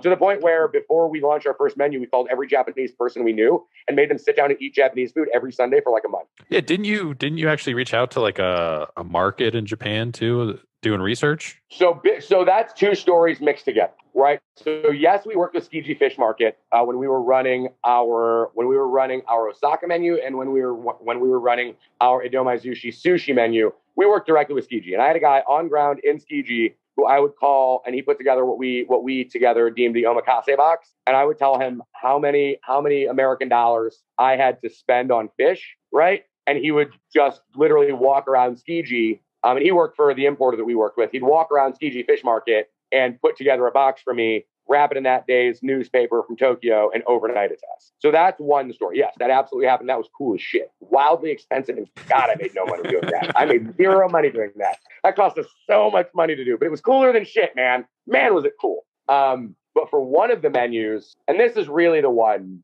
that I'm the most proud of. It's it's an accomplishment that I'm most proud of that got zero fucking press. Zero. It's usually the way it goes. Not one thing. Not one word. Not a blog post. Nothing at all. We did an Ainu menu. AINU. The Ainu people are the native Japanese tribe to the island of Japan. They predate Hondo Japanese, which would be Japanese people that came through China, through Korea, across the Sea of Japan, and populated Japan as we know it today, right? Predating Hondo Japanese, there was the Ryukyuan Empire in the south, which is now Okinawa, right? And there was the Ainu tribes that populated mainland Japan, as well as more populated on the northernmost islands of Hokkaido, as well as Kamchatka, which is the southernmost peninsula of Russia, right? And this is Japanese food in its soul and core, unlike Japanese food you would ever see. This is Japanese food. There is no soybean. There is no miso. There is no soy sauce. There is no wasabi. There is no sashimi. There is no sushi. There is no teppanyaki. This is to Japanese food what Native American food is to American food, right? And the Hondo Japanese, during Imperial Japan, through the 1700s into the 1800s, committed the same disgusting cultural genocide, as well as real physical murderous genocide, visited this upon the Ainu people, just the same way that Manifest Destiny in America visited violence, cultural genocide, and actual murderous genocide on American Indians, right, upon the First Nation tribes of America. We put together an Ainu menu because that really struck a chord with me, right? So in putting together that Ainu menu, one of the first things that we did was we traced back mitochondrial DNA all the way back, followed the mitochondrial DNA line. We didn't do, obviously, the research, right? We weren't, taking DNA samples, right? But we followed the path back to Tibet and followed the migrational pattern of the Ainu people from Tibet through Asia, up through Russia, down through Kamchatka, across the Sea of Japan, into Hokkaido, right? And put together what that walk would have looked like over that ice bridge that existed at the time, you know what I mean? Because it was a walk, there weren't really boats. And then we started to put together, and then we started, from there, we got to like, okay, that's how we got to Hokkaido. From there, we pretty quickly realized that there are no recipes, right? We can't do the things that we normally do because these people have been systemically eradicated, both culturally as well as physically. From the history books. That's exactly right. Yeah. Up until about the 1980s, which I'll get to. So we reached out to, so I literally just started researching not in books, because even the books that I found were whitewashed. I reached out to a professor who had done some studies at the Ohio State University, and she was at the time at University of Arkansas Little Rock, who had done a documentary about the Ainu people that I found on YouTube. Reach out to her and said, "Do you have any connections still? Could I reach out? Could you help translate?" And she was an absolute godsend. I mean, she was everything to us for that project. She helped us translate from English to Japanese, from Japanese to written Ainu or spoken Ainu. We put together a questionnaire and a leaflet that she got delivered by a post to Ainu villages in Hokkaido with questions like, if you could serve someone from the West one dish of Ainu origins to express what Ainu cuisine means to you, what would that dish be? Questions like, if you could have one thing that's been taken away from you by the Imperial Japanese back, what would that be? And we got these questionnaires back and put together this menu. I wrote an ebook to accompany the tasting menu that you followed along course by course, and it was written in the style of Ainu poetry and history. So you were learning about the Ainu people as you're eating these dishes and how they related to everyday life. We worked with local foragers because we realized that where Hokkaido is, so Sapporo is the same. I always get latitude and longitude mixed up, so forgive me here. I'm clearly not a geographer, but Sapporo is the same plot in a map, whatever east to west, whatever that is, right? That one. The same plot point on a map as Cleveland is. So in Hokkaido, they have things like sugar maples. They have things like ramps. They have things like trout streams and steelhead runs. And they hunt rabbits and they hunt deer. And it's very similar to kind of my growing up in the Midwest, right? Like, I'm like, yeah. And there was just this very guttural connection from me to the Ainu people, though, even though I obviously am not a part of that culture. There just was this very guttural connection there. So we worked with local foragers and did our best to use the ingredients to recreate. I mean, we, to the point, man, where we turned off all the gas in the kitchen and we cooked only with wood and charcoal the way you would if you were cooking in an Ainu home in the center of the home, roasting your fish or making your soup or whatever that would be. I rigged up with my brother, again, who's a plumber. We rigged up a way to be able to hang pots over the hearth, to be able to, do hot pot with wood fire and charcoal fire. And man, was it cool. And we reached out to the Ainu community in America, the Ainu diaspora, and had some people come in from the Pacific Northwest on opening night to eat Ainu food the way that we prepared it, to both kind of rubber stamp it, you know what I mean, and give the okay, but also to take part in a very small microscopic renaissance of Ainu culture in this 24-seat restaurant in Cleveland, and for 6 months when we ran that menu, dude, I mean this sincerely, did the research, and it is absolutely true. We were the only restaurant in the entire world cooking strictly Ainu cuisine from strictly Ainu recipes. You do realize, like, I don't know if it dawns on you or not, but everything that you did for that and like all the other menus, like that's PhD level dissertation, like shit that you went through. I mean, I never realized that. It was only ever my goal to present food and culture in a way that got people as excited about it as I get about it. And the things that get me excited are absolutely how things taste and how things look. And that's the end result. But like making food that tastes good is my job. That's what I do. That's the barrier to entry for me to be able to ask for the salary that I ask for, right? So if I can't do that, then I need to revert back and just work on my seasoning, work on my acid balance, or you know what I mean? And those things I hope I've got pretty well nailed down, right? But it's those things that get me so excited, to bring that to people. People got excited about it, man. And that's that. Even the Osaka menu, man, like that was super cool to talk to the place. We email corresponded with the place in Osaka, the restaurant that first used the word shabu shabu, right? Because we were a shabu shabu restaurant, right? A hot pot restaurant that did tasting menus. Shabu shabu came over with Chinese immigrants post World War II into Osaka. And there was one, we can be pinpointed to like 2 or 3 restaurants, but the one that we found seemed the most legit for the claim to fame. And we were like, tell us about it. You know what I mean? Tell us about what you guys do. Tell us about what we should be doing. And like things like that just, it both solidifies the idea that we are doing things the correct way.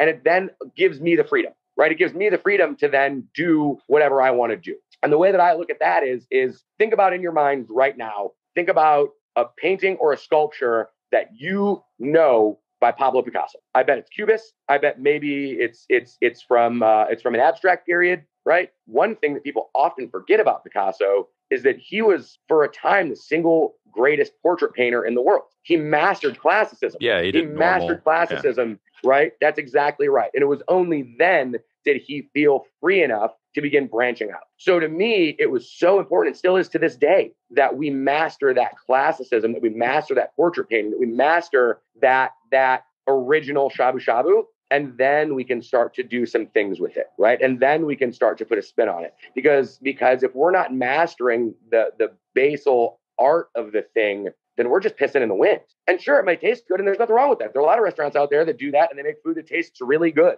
That tastes really good. And if that's your goal, to make food that tastes really good, and that's it, then more power to you. That's great. I am absolutely not saying that is not the goal of this career. That is absolutely the goal of this career. You know what I mean? Like that is not a less than point. But you can. There's also range to do something else, something more too, as well. Well, for me, there had to be something more, or else I was going to burn out. There had to be something more, or else I was just going to be a spatula or a pair of tweezers or a French top or another appliance used to produce food. You know, if I didn't satisfy that constant nagging desire to learn every day, then I was at risk of burning out. And the only reason that this year will be my 20th year in this industry, man. And the only reason I've got 20 years in this industry is because I'm never satiated. I'm always learning every day. I mean, whether it's learning about music or learning about art or learning about architecture or learning about ceramics or learning about culture, learning about history,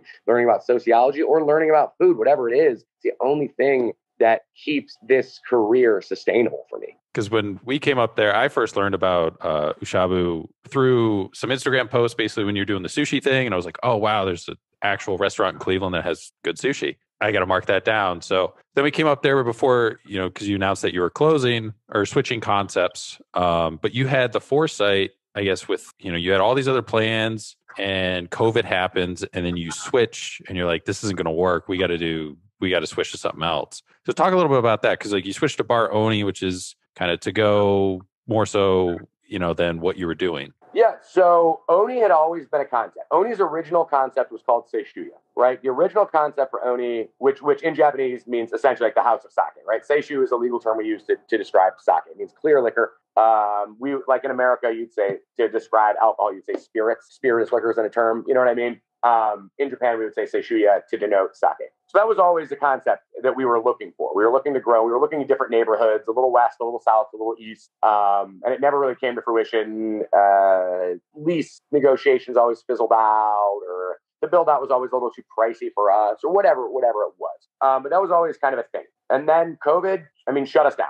There are people, I think, talk about like, when you hear people talk about COVID in the industry, I think very often it's glazed over and how jarring and stark and awful it was in the state of Ohio to get shut straight down, and everywhere else, right? Because we went from knowing that there was a thing, right, to being completely shuttered, can't do business, that's it, right? And we, pretty quickly realized that A, Say Shuya was still a good concept, so we still had that. B, everything at Yushabu was communal seating. I mean, there were nights where if you came in as a two-top, you'd sit across the table from another two-top of strangers. And that was part of the charm of Yushabu was there were people that met here that are best friends that come back, to this space from time to time to celebrate the fact that that's where they met. You know what I mean? There are people here that spark business relationships that are now thriving businesses in Cleveland. That was kind of the charm of Yushabu. It was very un-American, right? To us, that was no longer plausible.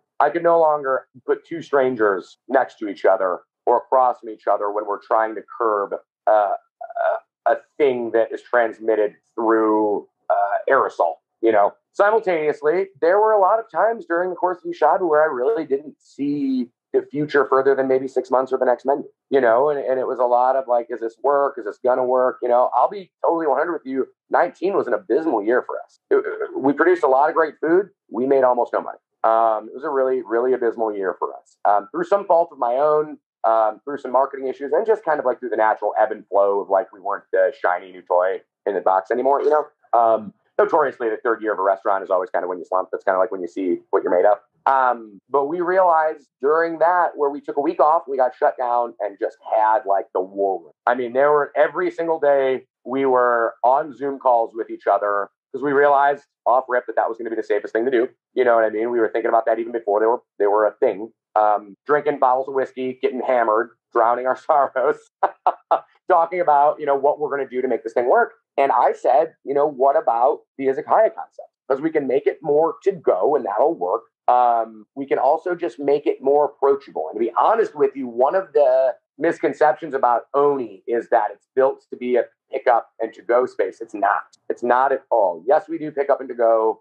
We're not linked in with any delivery services. We will this month in February. What it's built to be is like a comfort zone. It's built to be a place where you can get a $2 beer and a couple $3 chicken skewers and sit far enough away from people with good circulation and UV lights in the ducts and whatever, right? In the safest space we can make it and not have to think about food in the way that, for example, I provoked your thoughts with the item. Sit down, spend a couple bucks, eat some really delicious, authentic yakitori, drink like a $2 yellow beer or a $5 Sapporo or some nice whiskey and just zone out and like let the world just be. Like that's what it's built to be. It's built to be still Japanese. So all of those things that I talked about still exist. We imported a fucking $10,000 gas yakitori grill from fucking Tokyo that I had to get a variance from because the state of Ohio had never seen one before. Like it's still us. You know what I mean? Like we're still us. It's not like we're like, yes, hello, Japanese food. We'd like to phone some in. It's still us, right? But it's us in a way that is very cognizant of what the community needs. And to be honest with you, the biggest pivot is we were always a destination restaurant when we were Yushabu. We're a neighborhood bar. There were nights at Yushabu where we did zero, bro. There were nights where we did zero covers, where we came in, set the lineup, didn't have any tasting menus on the books, stood around and did zero covers and read books and tested techniques and whatever, but hung goose eggs, right? Because nobody was coming in from the suburbs or from Columbus or from wherever. You know what I mean? There was nothing going on downtown, no shows, no whatever. So we were Deadsville, USA. Then that's due large in part because we were an unattainable goal, an unattainable thing for the neighborhood. Because the neighborhood looked at us and they were like, I'm not fucking going there. That's like $100 for me to eat. I'm not going there on a Wednesday night. It's ridiculous. I'll go get a burger or something, So a large part of what we're doing at Oni is to still accomplish all of the same goals and give different looks at Japanese food and do the research and do all of those things, but to make it to where you can just be walking by on your way home and be like, you know what, sure, I'd love a beer. Pop in, get a beer, get an order gyoza, drop $10 and be on your way, And I think also the elephant in the room in our industry is this recession that is absolutely assuredly coming behind this pandemic. I mean, we are going to see, I hope it's not as bad as 2008, but we're going to see another recession trailing right behind this pandemic. I don't know that we're going to bounce back. Hopefully the Biden administration can really do some work to curb that, like the Obama administration did in 2008, but that was still dark times for us in 2008. And just from a very point blank, red and black point of view, bars did pretty okay during the recession. Destination restaurants took a big fucking hit. That's exactly right. So for us, it was like, well, do we want to be here? Because then we had the conversation, do we just close up Yushabu? Our lease, full disclosure, our lease was coming up around COVID in July. July of 20, or at least would have been out. So we could have just closed shop and bounced, you know, and done something somewhere else. But we really doubled down on Tremont as a neighborhood, especially after Mike left, especially after Mike Simon pulled Lolita and sold Lola, you know, or closed Lola and sold Lolita. We're like, who's here? Yeah. You know what I mean? Like, we've still got Zach over at Parallax doing great. That's been there 20 years. Fahrenheit's doing okay. That's been there, I don't know, 15 years now. But it's like, you see people kind of leaving the neighborhood, and it's not like what it once was. And we're like, no, this neighborhood's been too good to us. It's done too well by us. We're not okay with just leaving it and leaving another empty storefront in Cleveland to not be filled. So we double down on the shabby space, and on a fucking shoestring budget, turn this thing over to be bar owned. Well, then you double down again, because now, I mean, just recently you launched the Italian concept, Conforti. For sure, the Italian concept is again from that same ethos of, we love this neighborhood, we love this city, and we want to give people who are having a really dog shit time throughout COVID as many looks on cool stuff in a safe way, in a fun way, and in a relatively affordable way as possible. Like, I'm not saying that it's like altruistic and that we're just out here running a fucking soup kitchen. Like, clearly I've got to turn a profit. But I think that a lot of people in the neighborhood and in the city at large and in cities all across America are asking themselves one question and one question only: what sells and how do we get people to buy it? We are asking ourselves, what could we give? What could be cool? How could we give people, you know, Oni at home when we did the New Year's Eve thing where I'm selling A5 BMS 12 Wagyu butchered to go with cooking instructions and sauces and hand grated wasabi. You know what I mean? Like, how do we give you that cool stuff at home? How do we both stay top of mind? You know, for my industry folks listening, like, how do we stay top of mind? How do we not lose our market share? How do we continue to be revenue generating, right? But also, how do we pivot and move and pivot and move and pivot and move and continue to give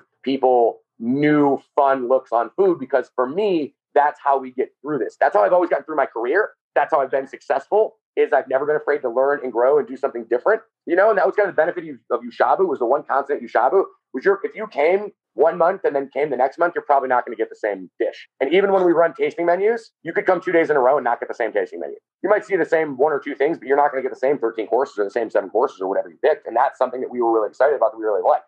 Cleveland kind of hated it, but what are you going to do? So we got, I got like, you know, a handful of questions that we ask everybody. Sure, let's go. And then we'll get you out of here so you can get back to running some restaurants and stuff. Yeah, dude, I got to put some chicken on a stick and I got to make some lasagna. Yeah. Who was the biggest influence on your cooking career thus far, would you say? Jen Puccio, hands down. And I don't even know if she knows it. No, hopefully she does now. What's the one kitchen item, not a knife, that you can't live without? Towels, duh. Okay. Why you say? Hey, I've gotten different answers. I've gotten spoons. I've gotten towels. Okay. I mean, yeah, spoons are cool, but I can put sauce on a plate without a spoon. I'm not doing nothing without towels. I can't clean. I can't move hot stuff. What's the one Cleveland restaurant you'd recommend that isn't your own? Oh, fuck. It's like they're all like closed now. For what? You gotta give me a little bit more than that. Flying through Cleveland, plane got delayed. They're stuck for a night. You know, they reach out to you and you're like, we're not open tonight. It's a Monday. LJ Shanghai, 100%. LJ rules. It's a couple who they're from Shanghai. They're both Chinese. He cooks, she runs the front of the house. They opened like a restaurant because they had enough money and they just like thought it would be like a fun thing to have a restaurant and do like Shanghaiese food for people, Sichuan food for people. And they're just like packed every day. And the owner, LJ, who's become a friend, has looked at me and been like, Matt, we are so busy. Why are all these people here? I never wanted to work this hard. I'm like, well, LJ, your food is that good. Like, it just is. They do xiaolong bao that's very good. They do like really traditional Sichuan food that you can't get anywhere else. I would say go to LJ. It's the size of like a bus stop, and it's so good. I mean, we eat there probably 4 times a month. Okay, awesome. I'll definitely check it out. Bucket list travel destination, bucket list restaurant that you want to go to? Bucket list travel destination is Hokkaido. Specifically, like during the fall or winter, I really want to go fish Hokkaido and hunt Hokkaido and hike Hokkaido. Bucket list restaurant?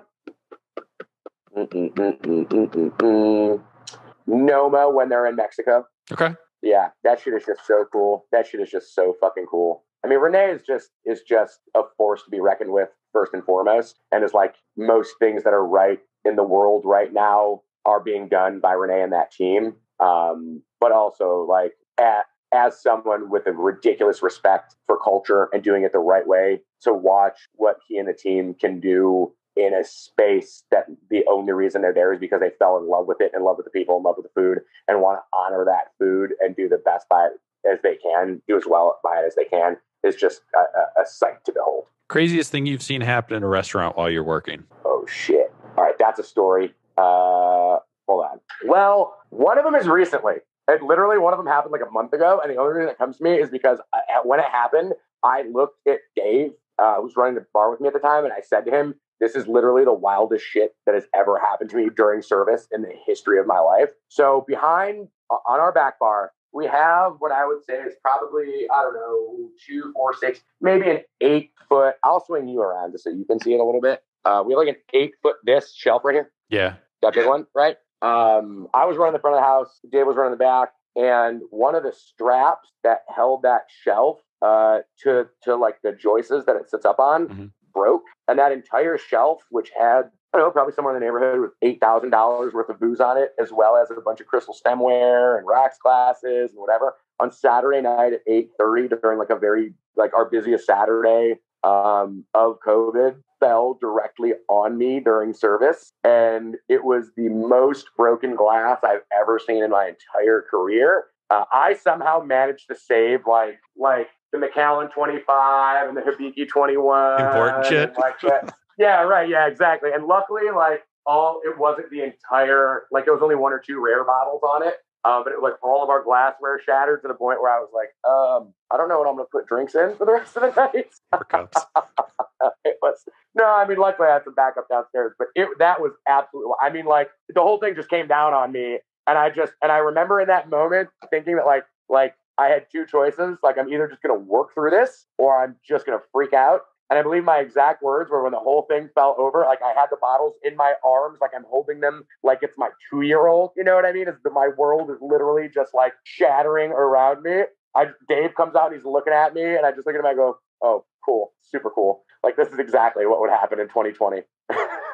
That was wild. I also almost once got hit in the head by a giant Bihang cleaver wielded by a small Chinese man. So when I was 16, I was working at that Chinese restaurant. And there was a really cute girl that worked there named Winnie. Winnie drove. I didn't drive. And Winnie drove me home sometimes. And one time she drove me home. We didn't like do anything, right? But like we like for sure like held hands. And like maybe we kissed once or twice, right? And Joey, this little crazy dude who worked there, was like her uncle or I don't know, cousin or something, found out about it. And I was on the line. I just got done making like heating up like a third pan of wonton soup. I was putting it in the steam well, And all I see is Joey coming running down. It's like a shotgun restaurant, right? He just comes running down from the back door with a Bihang, a giant cleaver in his hand, screaming, "Dasani, Dasani!" And there's someone in front of him, like trying to prevent him, right? And he's very clearly screaming at me, right? And I look at one of the delivery drivers and I'm like, what does that mean? And he goes, "Dasani means he's going to kill you." And he's like running at me with a Bihang. And he slips the dude who was holding him back, starts running directly at me. And I just like chucked the third pan of hot wonton soup at the floor. I think I got it on his ankles. And I just ran out the front door and I never came back. Food or drink guilty pleasure? I know most chefs don't drink, so. Let's see. I don't really have like a drink guilty pleasure because there's nothing that I'm like. Although like Diet Coke, I guess would count because I'm a fucking slut for Diet Coke. I don't know why. I just like if there's like a 12-pack of Diet Coke at a party, like I'm gonna drink 11 of them. And then I'll probably drink the 12th and pretend like I didn't. That's like the one thing you have in common with Donald Trump. You guys like Diet Coke. Yeah, that's true for sure. Also, that like we both probably sleep with his daughter. And then food. Let's see, food guilty pleasure. All right, so I don't know if you have them down there, but around here there's like it's kind of like a Wawa, like in Jersey and PA. It's called Sheetz. Oh, we just got one. I forget where. They just built the Sheetz. Yo. There is not like, and this is like, it's super guilty pleasure because like I also like am relatively like fit minded and health minded and I work out and I coach CrossFit and own a gym. But like, I would be lying to you if I told you that I didn't like shame eat Sheetz in my truck at like 2 a.m. from time to time after like a really rough service. And it's never like one thing, you know what I mean? Because it's all good, but it's all terrible. Yeah, like shame eating Sheetz in my truck at like 2 a.m. is for sure. Like that's about as guilty pleasure food as it gets because I literally feel shame and guilt.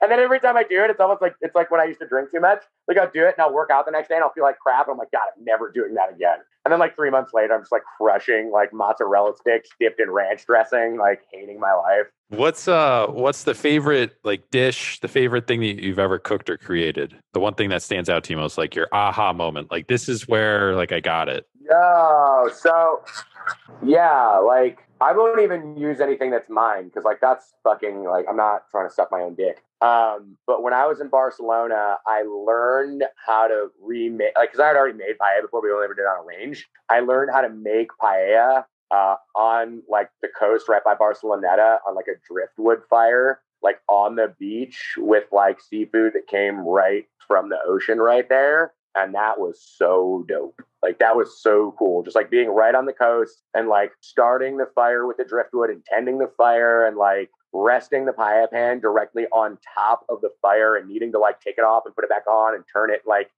you know what I mean? Like tending to it like a baby. That was so fucking cool. And I don't even remember what went in it or what it tasted like. I just remember this feeling of like overwhelming joy and like just this feeling of like there is absolutely no reason in the world why someone who has made the decisions in his life that I have made and done the things that I had done in my life should be on a beach in Barcelona in the late summer eating paella with friends, crushing white wine, and like having a bonfire on the beach. Like that's probably my favorite food experience ever. And then last question, what's your favorite Anthony Bourdain episode, moment, scene? Oh, that's a story too. So I once got cut out of the layover. Which episode? San Francisco episode where we go to Mr. Bing's and Comstock and Sam's. Oh, okay, yeah. It goes to that's the all night burger place, yeah, burger and pizza place, yeah. Yeah, right, Sam's, which is next to like my all night place. It's now closed. It's called Vietnam. Yeah, because he's drunk as shit during that whole time. Yeah, he's drunk as fuck. Yeah, because we were wrecking fucking chartreuse and Fernet at fucking Mr. Bing's. So were you at the end of the bar or where were? I was at, so Jeff and Johnny, the dudes that own Comstock, were at Absinthe before. I knew them from Absinthe because one of my partners in crime was the CDC at Absinthe before we worked together. So I was like, Comstock was like my local. Comstock and Romulo were like my locals because they're both in North Beach, and obviously Park Tavern was in North Beach. So we went over, Jen and I went to go get a drink, and she met her husband there, and her husband was like, there's like camera crews here, this is stupid, we're leaving. And I was like, well, like my whole night was like we're off tomorrow, and I was planning on like drinking a bunch of, they serve whiskey shots in little cowboy boots. They're glass, so that's like a Comstock thing, right? Mm-hmm.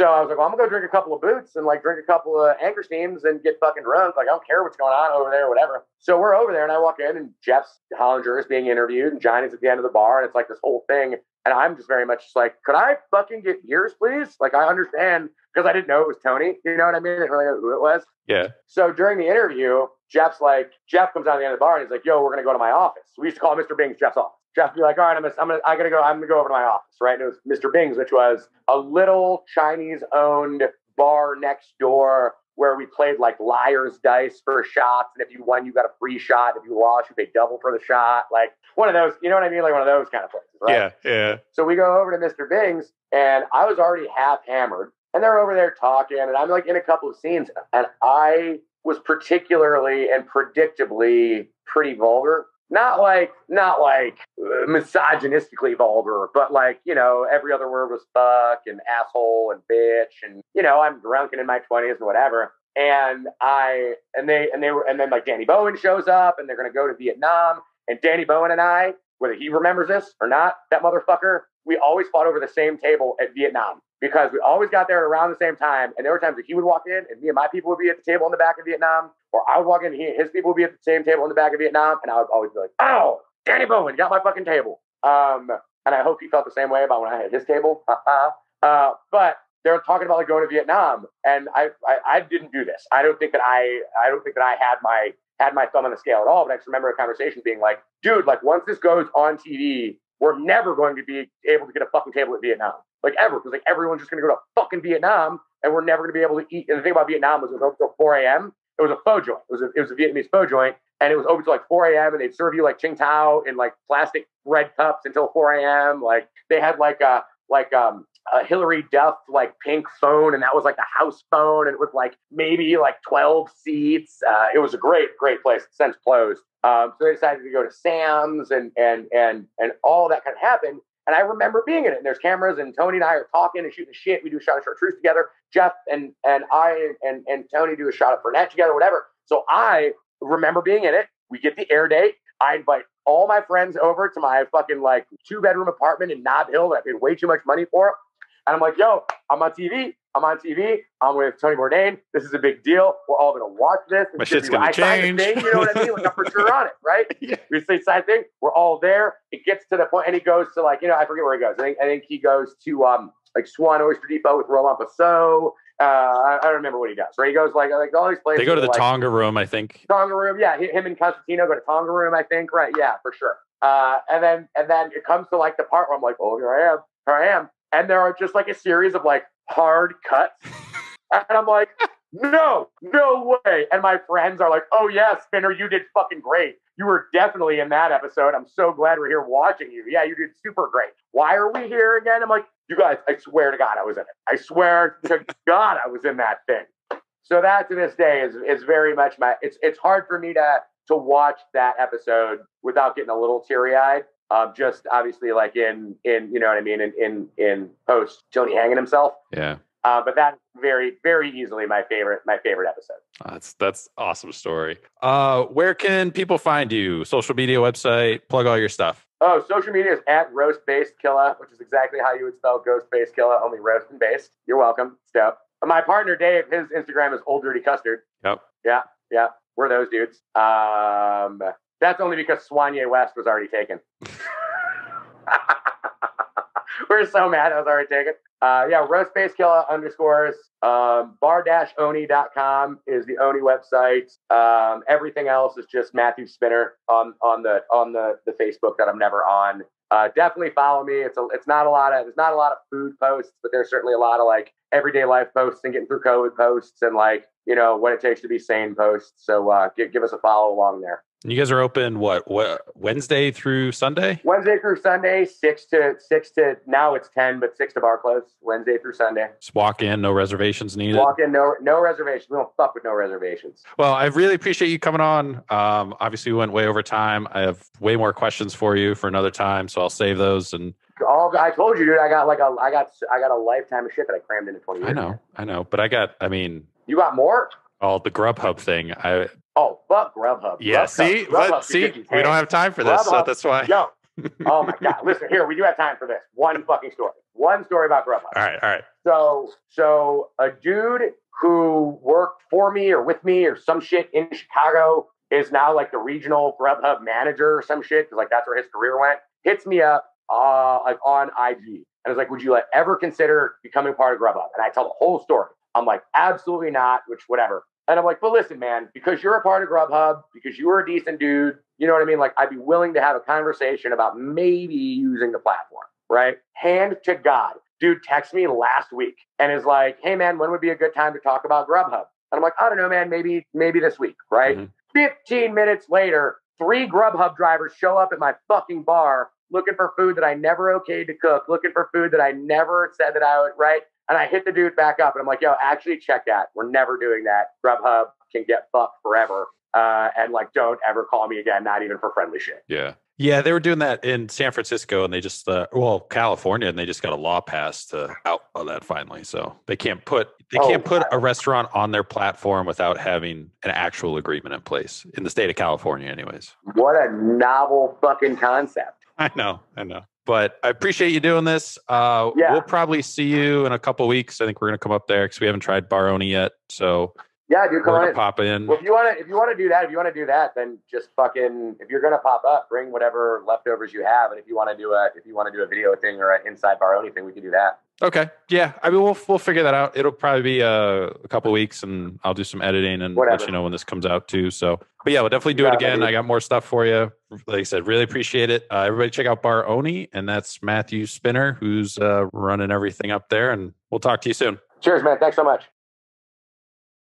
Thanks again to Matt Spinner for coming on the podcast. I know I had to pester him quite a bit to get it set up and everything, but really glad that he was able to come on. Again, make sure you check out their website, but they're open like Wednesday through Sunday, 6 to kind of whenever. Bar closed 10 or midnight. It's a cool spot, and it's good food. You know, I haven't had the stuff at Baroni, but Ushabu was really good. If it didn't close, like, I mean, it'd be, you know, one of my all-time favorite restaurants just from the experiences that we had there. So I'm really excited to go to Baroni and just hang out, maybe have a Japanese highball or something, and eat a bunch of good food. So shout out to him. Check out all their stuff. Roast Base Killa on Instagram, Baroni Conforti, which is the Italian kind of delivery concept, takeout and delivery concept that they launched.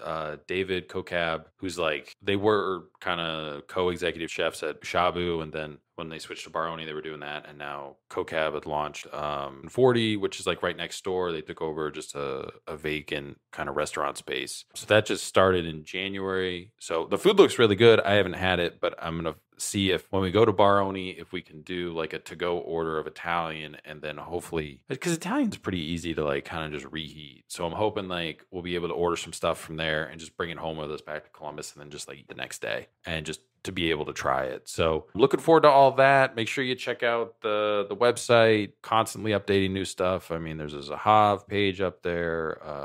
The Gray, I think, is up there now. A new ramen place out of New Jersey. There's going to be a page on that up there. Annie Ramen, which is really good.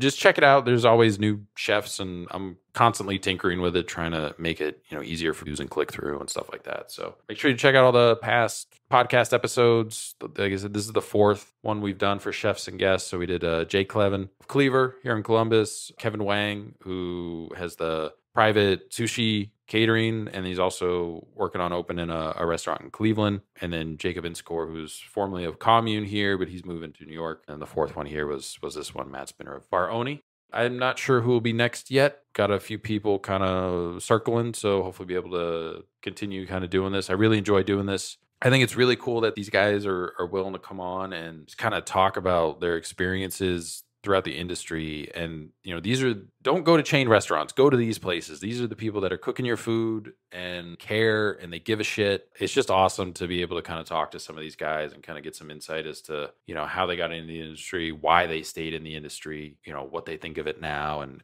all that stuff. So there's a bunch more people I'd love to have on, just, you know, trying to set some stuff up. Obviously, everybody's real busy with the pandemic. You know, you're trying to keep your business afloat. Wants me to do his podcast. Like, what? So it's been awesome so far. Hopefully we were able to get a bunch more people on, and love doing it. Check out everything, Instagram, all that stuff. And we'll talk to you guys next week.